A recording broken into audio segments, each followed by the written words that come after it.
Pramo ato abusanfo emu nyina aha UTV so enie omayimu ene amahudo nsam ayenka kania bobo no eno na edu so ayede ebremo efri abeka junction ewo enkrakopon emu this way chocolate drink osudu nya ene enso hye special ice anu so eyensuo emu ede enemu eye projin na after special drinks anu so mugu ahodo wokwa wosi de wo bia wo munyi bimo ebia so yade a ekoyie pa sa enwumako ene afoforo enkaye na akabom asuyasne ayede pram to reka seboy ebremo kasebo no de bedimu akutini bi enie Abrewa wonya mfie eduokono akuadente a wonom abono atwe na bo so ya kum no ewo East Gonja mensni emu Savannah mantemu no nana adadankwa akufu ado Ghana mampani akasa etia sanso ena kane mampani a woni Owura John Dramani Mahama ne abedi akire a woni Professor Nana Jane Opoku Ajiman wonom afa party braso ayi no akire apa no ho entuma Yenya ntie se wukọ eye atoemantem honum a adeso eyade a galamsefo bi wonum any operation Vanguard fo bi de sie ni dindinde enye asamketo ama ahodo so ensam emu no Tanzania opposition candidate baako eye Tundu Lisu yenyina enim se wonum etwa na so won ma no ko exile na se yade a wasan aba amode atodwa se October mampani aba ebekoso e wo Tanzania memu no kwambia so obegina ede aprivi abusanfo wei ene ensam bia ebi eka ho na editie na edihwe ene aso no sokrogia yede ebremo e wo UTV so ewo enkran abeka junction Midday ede Afia Adutwumwaa Morosa me anamde awie pram to reka sebo no ebremo afi yenhwe emunsam ankasa Kani mampani Owura John Dramani Mahama a wono nso na etu franka ede ama NDC amanyokuo no yenyina enim se encheye na odi tu dwa se nyame ya dom na so be mampani e wo memu nipa obebo ni chidom se mampanya be de ehye no Professor Nana Jane Opoku Ajiman na afei na abrewa ipuma kwamu amomu agina party emra so ama maami wonom ayi na kire kama pa na abra wo kasa e wo dwumedi na se de tu dwa se kani so afo na o hwe nwumasua so eye Professor Nana Jane Opoku Ajiman wonum ayi ni se running mate ewo eye NDC emu no o chese eyade kase pa ato NDC amanyoku no. Today's momentous occasion is not only for our great party, the NDC, it is also for every single Ghanaian who cares about Ghana and is interested in seeing our nation reach the optimal level of progress, shared opportunities, and prosperity that we are capable of attaining. Professor Opoku Ajiman is the first female to be selected by one of the two major political parties that have won all elections in our country since the advent of the Fourth Republic in 1992. The choice of Professor Opoku Ajiman is over and above affirmative action because she is more than qualified to serve as Vice President of this country. The NDC has a lot to show when it comes to putting women at the forefront of leadership. Women constitute about 50% of Ghana's population, and women form the majority of Ghana's workforce. They must lead in order to advance our nation's progress. And we've been vindicated at every turn by the sterling output of these female high flyers.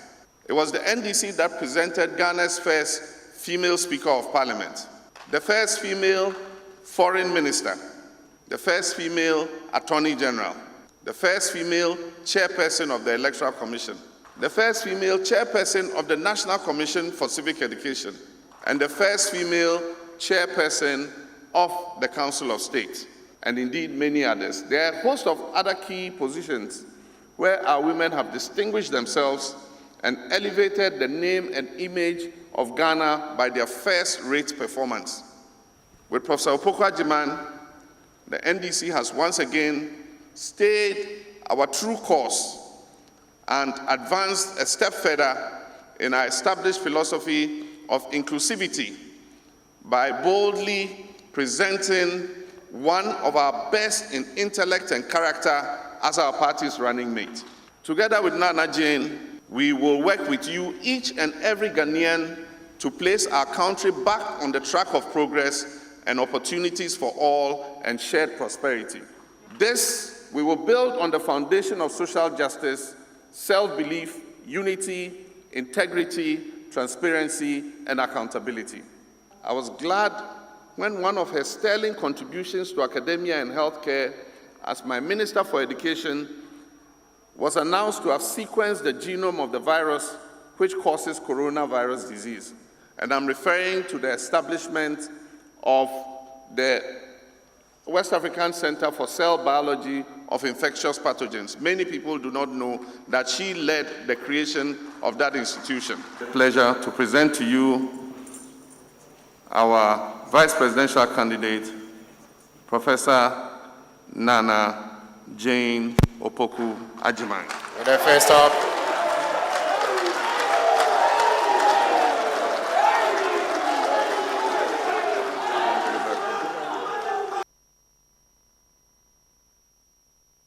Eusanfo enu echi Professor Nana Jane Opoku Agyeman ekasa ye ejina so edito Ghana fo nyina nim so obi a emfa ne tuma embo NDC amanyoko no edia na wongyina so ento aba emfa ma wonom na ye nyina ye moa ema ye nkyekere o my Ghana essence nyame ya dom na NDC amanyoko no esa ba o man adwa so biemu anyade a wonom ebedi Ghana fo hwemo maami adisansem we etu dwa e University of Professional Studies enkran abra ye yi ni kire wie ya na okasa. I extend a hand to everybody, no matter how disappointed you have become, no matter the depth of your frustration, your anger, no matter the depth of your despair. Come, let us chart a path for our country built on the values of trust, of responsible citizenship, of putting others first, and of speaking polite language. Who believe that our country can once again travel the path of hope to come join us. The time to do that is now. Forth in the name of our country we go. We will not be intimidated. Our resolve to serve this country remains strong. And as my nephew says, no shaking. And sometimes he adds, no bagawaya. We will stay the course. Sorry. We will not be distracted. We shall remain focused. We will raise high the flag of Ghana. The time to do so is now. And inshallah, we will succeed. May God bless you all. May God bless you, JM, for this decision that has generated so much. May God bless our determination to serve our country. May God bless the NDC. May God bless our homeland, Ghana. Eusanfo abra na Yapei so abetu 2016 abano na adedankwa ekufo ado Ghana mampanyi ekogina Yapei emekwawi ase na nanu hemfo ene wo manfa wonom ewo honom no wo hye omo bose so omo henham eto abano edema no no be mampanyi ewo mamu akwan bia so ensuo die wo ma no empa wonom aboboa no da na sabo hye o mampanyi na adedankwa ekufo ado edi so amenam so Yapei water supply project yade a wakwakoye apa ho ntuma kama adane ede amakroma no. Ebo anase September de neto so mienu wo mfimpi mienu ani edu ensiam ne yede fiada ena Ghana mampanyi sabre no ye candidate a wo bonto anoko Yapei na Yapei wura editu nanim sire no se ensu atwom wo hia na susukom de wo mutiwedie so babedi ade a wonfa kato kaso no nye nsupe nam drube mu mo nya binom amampanyi ti asem no wasopem enei wo de sie ayoyo ayesuo kama ede am omamfa wo Yapei ne potem wenne omo adan wadi. I assure Yapei wura that if by God's grace and the generosity of the Ghanaian people I became president, I would do my best to rectify this problem. Nearly 4 years on, I'm happy to tell this Yapei wura Swale Alassane III and the good people of Yapei that Akufo-Addo has fulfilled his promise to provide Yapei with water. I'm here to commission the Yapei water supply system under the Sustainable Rural Water and Sanitation Project. The Sustainable Rural Water and Sanitation Project, initiated in 2017, has been financed with a credit facility from the World Bank at a total cost of $47.5 million United States dollars, for which Ghana is grateful. Apart from the Savannah region, the Rural Water Project has been implemented in 10 other regions of the country, namely Ahafo, Bono East, Central, Western, Western North, Northern, Northeast, Upper West, and Upper East regions. One way to help improve the longevity of the treatment plant is for all of us collectively to protect our water bodies by stopping activities such as galamsey, sand winning, and farming along river banks, all of which lead to their pollution. This would help guarantee improved water supply in terms of quality, quantity, and reliability to the people of Yapei and surrounding communities. Waterborne diseases such as guinea worm, cholera, and dysentery would also be eliminated. I'm hopeful that this water supply system will also go a long way to enhance our collective efforts at protecting ourselves from the COVID-19 pandemic. I hereby encourage all of you to adhere to the COVID-19 protocols by washing your hands often with soap under running water for at least 20 seconds, observing social distancing, avoiding shaking hands, covering your nose and mouth when you cough and sneeze, and wearing a mask whenever you leave your home.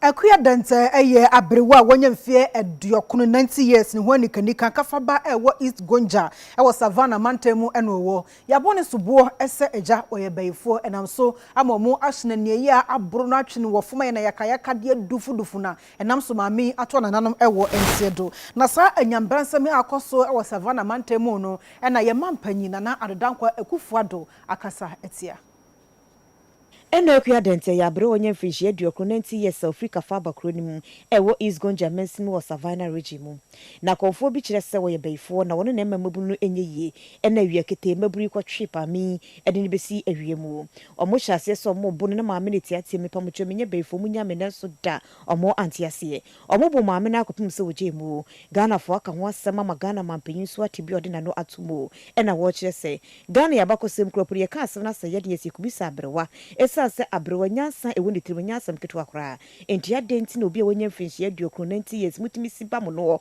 ema na hwere ne kwatiri modin sedie mo anye na anyedai omampanyin asre bambofo Ghana ase so munye ne ntam enye hwehwemu emfa ho wono mo ye saade ne sembra ene omudi. I will make an appropriate contribution also to the Akuya Dente Foundation to express my own revulsion at the awful tragic act that has occurred in this region.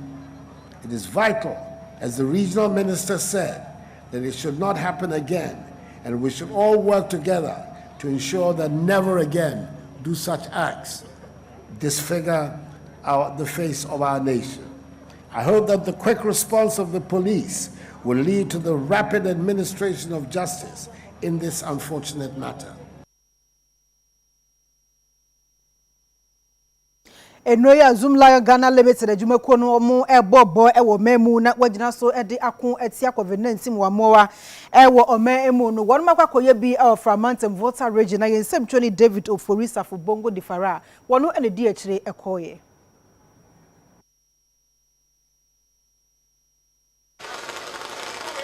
For United Television UTV Suni Yapei ewo Framantem omahinkro homo ni say national disinfection exercise no Afia and Framantem de no wom de no adru so Tawbekaya yakọ regions ahodo ni nyina na Framantem de no ene Adutwumwaa ene mpedifo ada na adia wo chese de tasumienu so no wo behwe na market centers ahodo a ewo Framantem nyina no wo de anase enuru ahodo apetepete se de be ya COVID-19 amwan bi kura no e odwane ba bi a ebekuno na COVID-19 yade no yetimi etu ase afri oman Ghana mu Ghana ban afato no se otu anamo esefata se de be ya COVID-19 yade no yebetimi etu ase afri oman Ghana mu na edwaso ya ba bi a nipa dodo na eta ebodompim enti hono se yedi honi na ye spray ho na amwanu wu a ebegbo pa ama COVID-19 yade no yetu ase na ebepiemu Framantem no de na osoafo hwemantam no so no ye no twetwe nkomo na exercise ekoso no wono so enche na adwen emfa ho. Dr. Achibel and regional minister. Doc, welcome to UTV. Thank you very much, and good morning to your listeners. All right, viewers. All right, okay. Thank you very much. Right. Doc, we would like to ask you your opinion on the whole exercise that is taking place in your region. Yes, thank you very much. You know that with the onset of the COVID-19 pandemic, His Excellency the President of the Republic, Nana Adutwumwaa Akufo-Addo, gave a direction that all markets should be disinfected. And we did that the first phase months ago. He instructed us again to do the second phase through the Ministry of Local Government and Rural Development. So today we are here with Dance World and Zoom Lion and with the security agencies, the stakeholders, to do the second phase today and tomorrow. And then this phase is not only disinfection, we are doing fumigation as well. So we are fumigating and disinfecting 78 markets across the region, across all the 18 municipal and district assemblies in the Volta region. So this is whole municipality, and this is the central marketing hall. So I am here with the members of Regional Security Council and the municipal assembly and all the stakeholders to see the beginning of the exercise. But as we're doing this here, the same exercise is going on in all the other 17 assemblies. So we are hoping that by close of day would have done the disinfection and fumigation, and then tomorrow we can do a cleanup. We can do a cleanup exercise to clean up the markets before we resume operations. Doc, the number of COVID cases in your region keep on increasing. Is it a concern? Yeah, it's a concern, but it's not unexpected because Ho is very cosmopolitan now, and people are traveling from all over to town every day. So there is obvious community transmission. But the health authorities, together with all of us, are in control of the situation. Any message to the ministry that is in charge of this project or this program, that is the Ministry of Local Government? Yeah, they're doing a good job, and we are here to support. I can assure them that whatever directives are given by the President through the ministry, once it gets to us, we shall make sure it's implemented. Thank you so much for the opportunity. Thank you very much for speaking to me. Dr. Archibald, Regional Minister, from Montamu, and Komono. I was for United Television UTV Live, Yapei from Montamu. National disinfection exercise. Egusua Kosono from Montamu Diano, Afei and Adutwumwaa, Utifri Regional Minister. Dr. Archibald and Onwakasa Anumudia Elkoso and Amahudu Amu etu ede Abreya Diano Ase ewo region mu na ode etu dwano na Juadia Elkoso no Ministry of Local Government won ade ahye Zoom Lion Zoom Lion na we piem of Mantam dia enye Zoom Lion kwa na won an dance world na enti ensaka the CEO Adama dance world Ora Bernard Danso into abanikase from Mantam dia no money Zoom Lion na akabomu saying na dwumade no ekwafa yo dedi kan meda wotiefo ni obibia wotiemu bia e won pembenso ase na senia esifa kan no me o mamba pa na ye hwe ne se senia o mampeni kai se ne ekoduro no yenyina anim senia yare ato se me wo wiase amansa nyina but me o mamba pa me dwin fa me nye hwe an ka se okay de ekoso man ni mu emfa me ho na o se atinas ne hu sise ne mwa ya so betumi atoto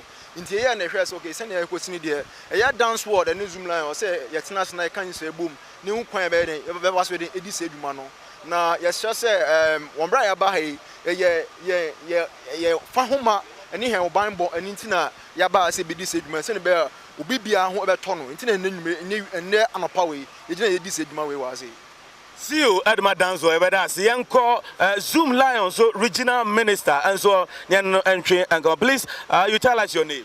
Mpacho your friend is Solomon Denyo. Okay. Denyo jumadia ekoso sena hu no Volta region. Volta region yes say this COVID-19 issue say about you know you be fighting and individually in social there is a collaboration between Zoom Lion and Dance World to share machines I deploy equipment I deploy handing you know all is in the direction of fighting the COVID-19 virus, you know. And exercise we and happen only who all the other 17 MDAs never voters. Deploy sprayers. We have deployed over 500 sprayers. Call to the market, the public toilet, lorry parks, and other public places of interest. Fighting this COVID-19 virus. And this exercise, we just hope say Ministry of Local Government best sustain it so that every quarterly basis. That is our hope, because one day disinfection or fumigation is not enough to fight the COVID virus. Until sustainability is key. So we are just hoping say Ministry of Health, Ministry of Local Government, they will just sustain this exercise. You call Patam be Mantambia. You will say Janosono, Yabacono, now a man member Gusu Ton, dear, but I dear Bino, don't say Obiano Baba Ton, dear, and then I'm here. Yes, with the support of the Regional Security Council, especially under the leadership of the Regional Minister, the MDC is in Indiana, among my education to the community. So I think the education I got deep down to the community, and I'm embracing this exercise. Yes, Obia in their own way to fight the coronavirus, and they say they will give us a space for us to do this disinfection so that we will protect them. And so education now I happen. I don't think we say will be our hand. Now, Mumfidie so HHM and Fidie Juma Ebo. Juma bonus and Fidie from atomizers, cannot atomizers. To travel very far away. Almost pressure, no say very strong. In the places that these solo machines and as for motorized machines need to be reached, we use the atomizer to travel far to target certain areas, high rising burden as if and they use these machines for them. When there was an outbreak, China for now machines will be no more use. Yes, the Giant Waste Management Company in Ghana, Yentimi International, quickly mobilize. They are about to help the government to fight the coronavirus. All right, thank you very much. All right, down so I see you at my dance hall and Zoom Lions, Regional Minister, and I don't know everything. Come for United Television, UTV, so any whole central market. And as I be Uhuno, Menoka say, if Fidia who don't know, I ready. Spray, and I say, I bet petty in row na COVID-19, and more be I say, no, to me, a wound at the hotel, and so about. Now, Jumedia, I cost no bamboo 4 hours, say, Ghana post 4 hour animal, Sanso, and Asra for soldier 4 animal, after immigration service in 24, and so Sanso and a prison service, Wonyina Abba, Wonyina Abehe, Ama Bambon Sam, Ibianso, at me, I call Nenimo. Famantamu National Disinfection Exercise, Ministry of Local Government, Amana Kosono, and a United Television, UTV, Ahaman, Bonano, Emma Afia. Minyanamo Buame, Minya Asari, or no, any director or treating. I was on for you, some 20 David Ofori, Safo, Amanebo, and or de Akogoni, Twakase Bono, Eso. Professor Jane Opoku Ajma, and this Amanukono, and set running mates, no, and this in Payfobinum, and the UTV is some truffle after train como Acha Wadrimpo, I was surgeon, I say. Managing universities like managing a mini nation. I believe you know that. Yeah. So for someone like her, with international experience from the UNESCO and all that, I mean, there's no challenge. We are just moving. Unifying a mother, a lady, and this is the type of ladies we want in this country. No politics of insults, politics of bringing the whole people together, politics of portraying who a mother is, who a leader is. And I think that we are blessed in this country to have such a person. For the voiceless. People living with disability, the young, the old, the women, the vulnerable, will also stand and be counted. Most importantly, hope. Some reassurance of hope is the only thing that is bigger than fear. And that's one idea, we are all encouraged to move forward. And the President Mahama say, na Ghana for ya na mwa biomwa obeye edumaden de sisi ebegu akwam na afibia yetimi anya 250,000 jobs in 4 years. Ya create 1 million jobs to make sure say ahoto eni mpuntu obeba ma obi biara Ghana for nyina emfa ho ni bebia wo free kata se de proye atro ne na da amamuo a akwakoye dwane ahantan ne esisie apobo no ni nyina beba ewieye na amamu a no kredie wom ahobrasie wom no kreka wom odo wom enka bom wom na eniswade hunu papa dia nimu na di mpuntuo ni kanko beba no eno ena the JM and Jane winning tickets ede de brega na fo je ya ni je sema yi nyina anka menko a yen ye election e china mami we kasa waka ne nimdie tima owo manipa ahobrasie o ti se wo mami a otofo utima se enya agra ye hu se obi a oti Flagstaff house ene e di agro wo se o ye vice president when I hear as vice president when I your friend of vice president na me nim se nyame behra so I mean agro ye di wo say vice president I feel na ye nya vice president dia me kan nyina so ne se JM nyame nhira no wa kire se e ma obuma wa hu se dia me matumi ye no e ma so betumi aye na me hu se sa adie wo ya wa ye nko ati nyame behwe na wa hyira no no asam na president biom na me nim se Professor Nana Jane so beboa no na the presidency from 2021 to 2024 no e be ye kra behwe atre so ye Ghana ni oba Ghana nti oba abepija oman no wa makeke se oba be ka ho odi bibi e ba be ka ho obetum nkyene ema NDC eduane na ye no ayede oba nso no abenu amaso obi aso oyiyim oka Ghana sem enya party asem oka asem a ede yeyina ebe kan abom osi bebi ejina no nye osi e change ne ekoyene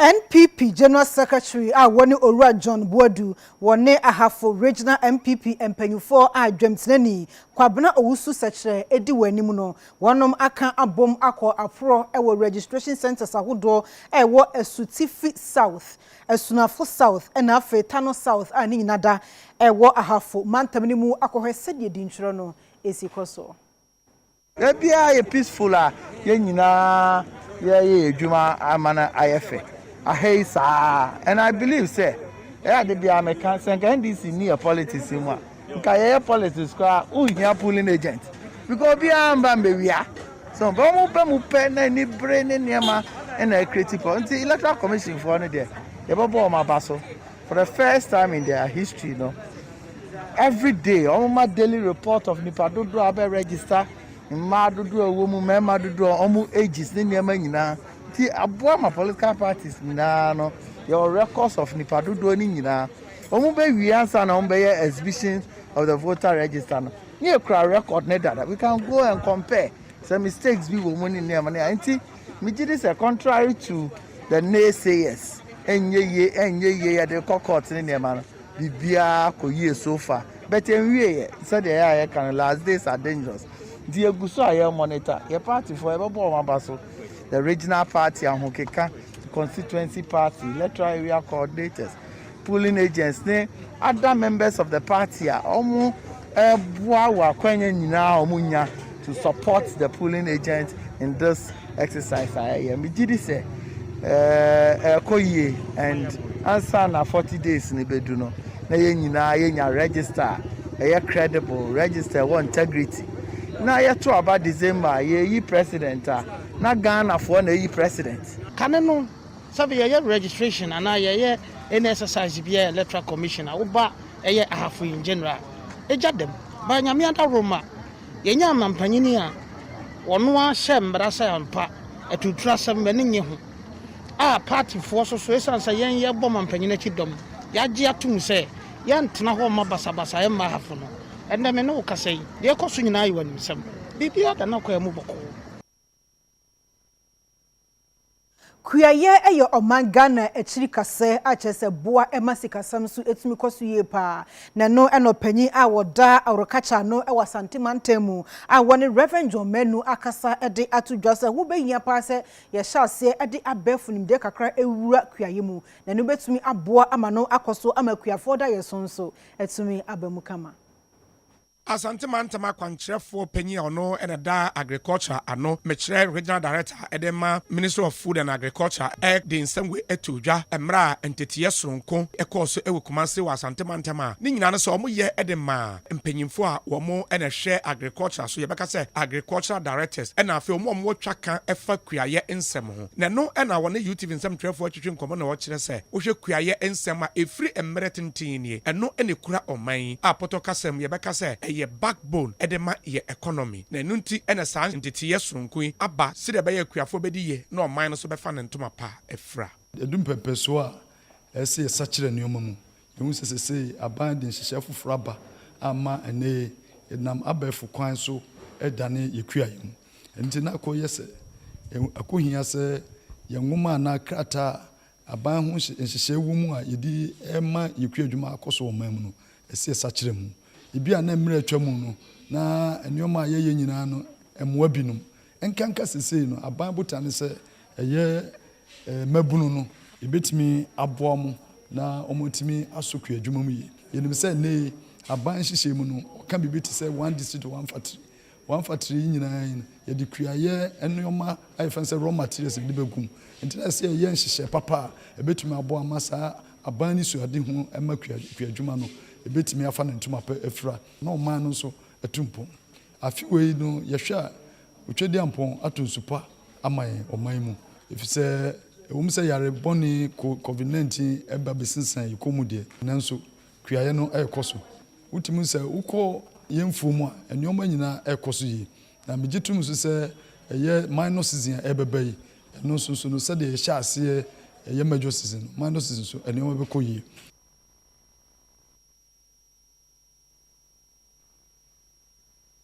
amane boswafo a ono so ene ofuase mrahwebedwani onunyamfo kwadwo opon enkroma wakasa de ato dwase oman Ghana sikasam na ekoyie pa ekopem bra covid-19 yade defu besin oman Ghana komu wasini nyina achi no covid-19 mpoyi ni ti wo memu no oman pan na dan kwakufado a kire se eba oman eni sikasam entutu ya wonimde esanse wo hawa yi dadi kakra e wo sikasam mu wo covid-19 bremu no na dan kwakufado asom atenetene na masesi ya bibia esa koyi.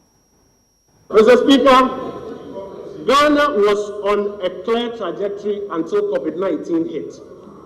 But since it hit, President Akufo-Addo has demonstrated compassion and care to tackle the challenges ahead of us. And Mr. Speaker, because of the heckling, we're on latitude. Let me just speak to two things.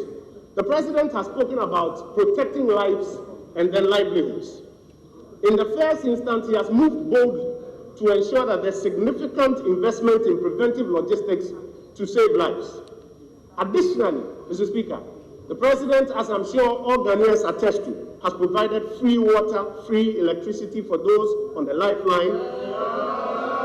Initially for 3 months, now for an additional 3 months, and as he announced last night, looks to do some more for Ghanaians. We were here in this country in the last crisis of 2014 to 2016, and we saw what little the government could do. Mr. Speaker, the Minister of Information quotes Appendix 1A, and I've gone to Appendix 1A. When we were leaving office, the fishing sector was growing at 3.1. Today, it's growing at 1.7. The manufacturing sector, the key area that employs the bulk, we were growing at 7.9. They are doing 6.3. The construction sector that employs the bulk of the youth, we were doing 8.4. Today they are doing negative 4.4. Mr. Speaker, our debt level was 56.7%. Today the minister concedes that he has increased our debt to 67% from the IMF. This is what Ghana is doing with respect to its peers. Mr. Speaker, Benin is growing at 4.5. Burkina 2.0. Central African Republic 1%. Cote d'Ivoire, our neighbors, 2.7%. Mali, 1.5%, Tanzania, 2%. Mr. Speaker, and so if Ghana, despite this huge budget deficit and debt levels, you are doing 0.9. Mr. Speaker, why? This is the state of Ghana's economy. This economy is in a state of coma. This economy is in a state and on the verge of getting into a catastrophic state. Because there's only one thing we can do as a country, and I speak as a patriotic Ghanaian, that the people of Ghana have to reject this incompetent government that has demonstrated that it has no clue as to how to deal with challenges. Awusanfo yet wakase bono eso COVID-19 yade yi niti ewo memu no yade abano ahyase wo mu ebo enuro dodo no a ewo adwadibia na afenso so public places dodo no na no na northeast mantam no suafo a woni Solomon Bo akasa de ato dwase enuro kura ban ebo ewo miamia pi no edadi se waye krado se COVID-19 no woni ne beko. We need a tosumienu a wonom epetepete aduro ewo mantam dunsia ni mu wonom akwakopie mu ewo etifi apuye mekire northeast region na bromo ekoduru ho no womo kire se wonom numbers no anase cases a wonom wona kofom papa efri de di kan yom de aduro ko petepete miamia ahodo we no de womo de enuro no epete edwa ahodo baabi a omanfo eja wanan a ye public toilet afi ahimfi ahodo baabi a cars park lorry parks ena fe miamia nipa ta twahia bebre no ho enom de adure ko petepete ye eno nti wonu enyamfaso bebre ewo so onimunyamfo bo na mili ena wo kire se eye na nigi pi se wo ka de ahye nyame animunyam baabi etise emiamia wo mko petepete aduro no nam so ema yade no ekofom papa de edi kan no eno nti ena wo kire se omanfo nhwe na wonkoso a ema wo no ho ban protocols no wo mo emfanka ho na ebeboa. The government of Ghana and for that matter in partnership with Zoom are also here in the Northeast region to disinfect our major markets, and I am very happy and on behalf of the people of Northeast region, especially the overlord of the Mampugu traditional kingdom, the Nairi, I want to express my delight and say a very big thank you to His Excellency the President of the Republic, Nana Adutwumwaa, for his continuous efforts in ensuring that we live a very dignified life in the Northeast region, because this is the best way by which we can create that stable socio-political environment so that all of us can live in dignity. So from here, we will be moving to a lot of major markets. We have about 5 or 6 zones that the spraying exercise will take place today, and I want to believe that as usual, Zoom Lion will be at their best because they have proved their worth, and we are very excited about the effort so far. Mame akuya dente abrewa awanya emfie eduokunu 90 years nam so ama eyeka faba adehye wonma ye nakaya kade akum no atoatwene abro no eyade a Ghana ba panyi Rebecca Akufo Ado wasoma ginatuko bi se wo mon koka faba ko animu na mon koma abusuafo yako na eno echi no adoye eye emo anwa na fizike mu odu wo de atato se yensan emfama abusuafo no. The man Penny, Her Excellency the First Lady, Madam Rebecca Akufo Ado. No, me call them and go meeting. No, me, Bobby say, say one video, your social media. And I'm your mammy, Mabu Kuni, ya, if free Kafaba. No, say, name Frey, your first vice chair, Dr. Alaji Nisa, and the MC of East Gonja District. The constituency women organizer, chairman, and executive for CMBA, Niembesra. If Yamami or free, Lucy, and idea of the man Penny, Her Excellency the First Lady of the Republic, Madam Rebecca Akufo Ado, Yababa Jina and name Yechia family, Yamomudie, Yamomudie, Mammy so free. Yamin fanning currency. Na Yabanso, the man Pinere, on my donation on behalf of her. The more no oil, at the better Umuchi. Send your Maya and Cramophobia will be free more, a year no year by ya, Nipa Beba, Nipan Sebedi, until my envelope and so, and my head man will be see a phone, see a monk come, no more fire and mammy, they our share or more family never said.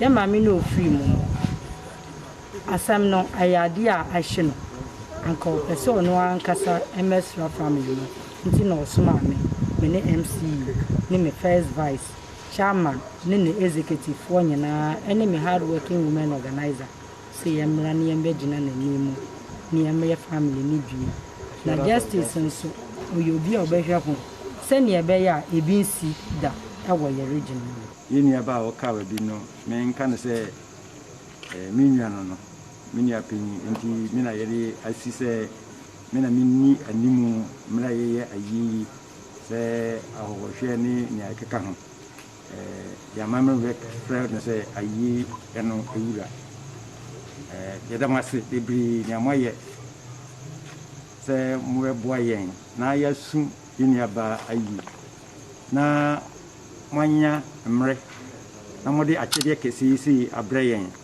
se mode beboa na yaye ayi no demasi bebri ya yekan se mo san kwa nyame amfamonko asumdwemu na nyamode abanso ye de beye senia ese dikan ka se ekwa ye kuni enye akua nko adia eye Ghana manyina adia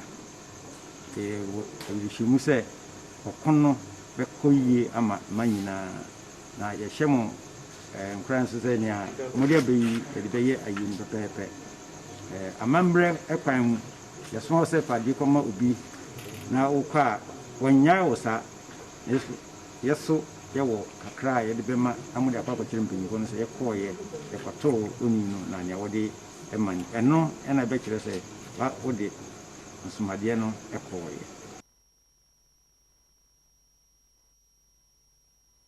COVID-19 yade unity ewo memu no aban hu sa Ghana fo hu kire onye papa panunti no wode to dwa se ensuo ne kanea de aboso miensa efa mekwa free of charge Ghana fo mu ne enso kanea wa bra yentua eka na aboso miensa na ekwa wie no nanu ya wasane ade aboso miensa bi be ka ho se ensuo ne kanea no yensa emfa no kwa ewa bra yentua ka nanu ana woni etonsuo ewo kaso na afigomua efa baabi ewo emfifi mantem womde ato dwa se twa ka ye hene ha nya de a aban free water policy anampo ensu a ode cha Ghana for ka no wonom ebe pene so wo se edi nkan de edi nkan na aban ye no aban ntuo moka aban ye nhwe ha ma Ghana for bu nsuo no saa wa bra wo mo to nsuo no manya hwea mfiri mu na wei eye nhyehyɛ ya aban ne pese wo ye na wo mo to nsuo no wodi gu wonom adwuma.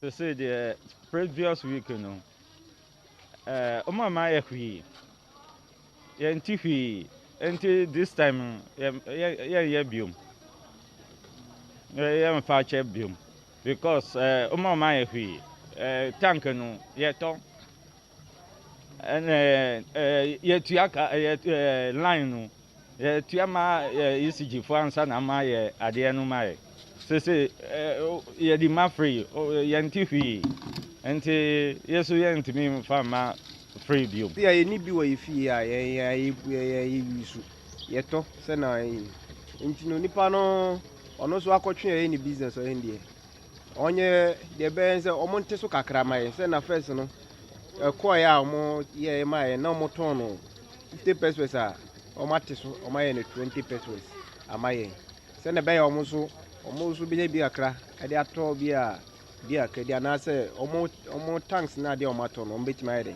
atimo kakakra abane ka se for 3 months nanka edu ho a ombe hu yen no ma pe bibia amanyanya ye de ye eduma ya tena se 3 months no 1 month ska oduma yempo enu 30 Ghana sisi wa samba se ensan fama free eja ye pa ne chawa ya ye de nsuni ye eduma no ono ne ye fa so ye dididi nti ohun ye mabo se ba ko na nipa no ba ye beje ne ba ko be se 30 pesos anase me 50 pesos a anka be boa ye nyina sisi a wo se yamfa free wo so a wo ma ye chop money a ye so ye be dan ye be didi ye kita nkwala ye be dan ye ma no so ma didi adwuma ye ya dan ye didi ni because ona na ye atwan ye so ye de hwe ye yere yan ba mo nti muso menji ntum se saa tremanse o de ba na amwa he asan se ye be se nsu free no eba ne saa na aban ye se bosumi obotwen aka so ye hwe anim saa no bosumi ani ho ma ska ba ye aye last week no wo friend ye se yamra but ye kwen se ye nkongwa giska no ska in fact what the man ya de botuma aso abusua ne member fo a motum na ye we no nteme de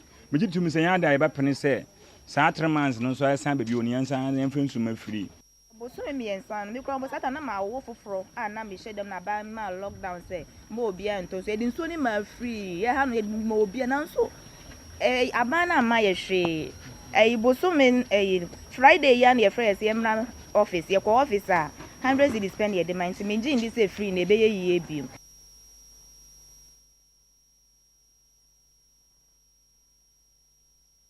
Awuzafo yet wakase bono eso yenya ntie sa galamsefo ibi wonom ene operation Vanguard fo yi e de abo ani dendenden ewo adeso atoemantem atesenya samketo akra ne nyina ne sa galamsefo Ghana Rubber Estate Limited fonsas om concessions na se de watu wani asiso awodidi anampo wotu eye gold no na no ena operation Vanguard fo bi a wo kɔ ho na wonso wo uniform no anampo wo nso wo atade no wo yo madwen se wo pam sa galamsefo de asasene so ana omo se debida wonom no omo nam emra kwan so ena ye adwuma ne senti wonom empene wonom mfra asasene so wei ena kofa eye mentim ho ase ba ye nam so e ma wo mienu e de bo ani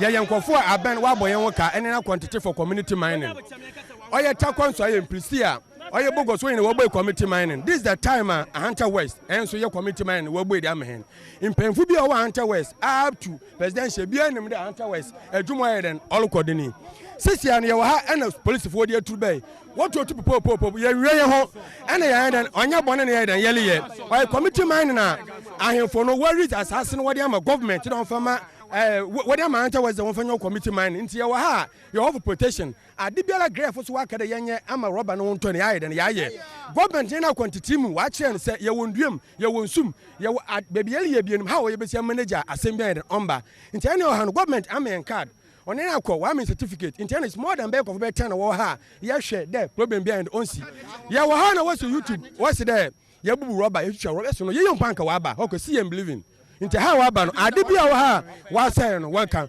Operation Vanguard squad that we should come and assist them rectify a problem going on here. We have organized enough men to come here. You are all witness to what is happening here. We wanted a few people from the leadership to come out, go and sit down with us so that we have the opportunity to listen to them and know if they have had some meetings with the assembly and anybody who matters. But the leaders are not able to control the crowd and they are not able to come out. So we want to go back and then reorganize ourselves.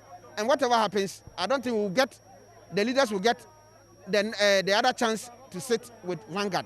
That is that. We cannot arrest all the people here involved. And therefore, we haven't also inspected their documents to know whether what they are doing is legal or illegal. And therefore, we came with the intention of taking the leadership, sit down with them, so that we'll have a jaw meeting and know their background, whether they are legitimate or they are not legitimate. And if we want to stop them, how are we going to address it? And so on and so forth. But the leadership has proven to me this morning that they will not be able to control the people. So we will withdraw, go, and then organize ourselves. Lands Commission, so on no mind at least 50 years. Lands Commission and Troy say or the assassinate portion of movie. Ministry of Land so and can change say grill assassin no ye portion in family be into the omoye wo hono die se bi ono de nyamra kwan mo obi na de force akofa assassin part o yuso no baby ye adwuma wo no state land aban to sa agi asati we in the 1960s so acquire and na odema grill for rubber plantation state land ye government of Ghana will lease through the Lands Commission for 50 years into a state land in the first place, and yes, two land, a state land, and a yes, Rijuma. Na Ubia and document and brain say, ye use our portion and farm any group of people, and as you may see, say, on find your community mining. Sa crat and ye beer. Ye whom ye could be sa municipal for some or in fact crata and more Ubia. Intention the cry say, Yama Ubi permit to me, Juma.